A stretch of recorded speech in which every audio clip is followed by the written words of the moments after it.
talk about that golden fried ball of cornmeal you've been dipping in tartar sauce or scarfing down in fish fries. Yeah, the hush puppy.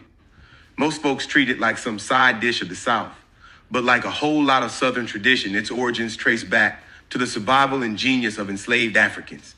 See, when enslaved people were running for their freedom, their biggest obstacle wasn't just rivers, swamps, or bounty hunters. It was the dogs, bloodhounds with noses trained to track their scent. Now food was a weapon, and enslaved people used it like strategy. They would take scraps of cornmeal, fat, and water, fry it up quick, and throw those little cakes behind them. The dogs, being dogs, would get distracted, gobble up the food, and quiet down. That's why they called them hush puppies. Hush the dogs, save your life. Think about that. A recipe born out of resistance, out of survival, out of a need to outwit oppression.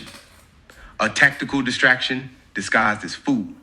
That crispy ball on your plate today is literally a remnant of Black ingenuity under the worst conditions imaginable.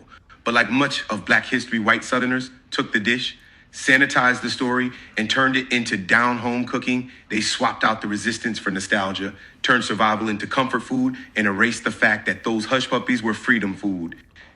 Every time you pop one in your mouth, you're tasting the rebellion of people who refuse to be broken. So next time somebody hands you a basket of hush puppies, you tell them, this ain't just fried cornmeal.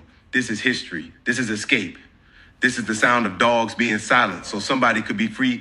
This is Marcus Ferrell Live. Like, follow, and share. Because if we don't tell the story right, they'll just keep serving you lies with a side of slaw.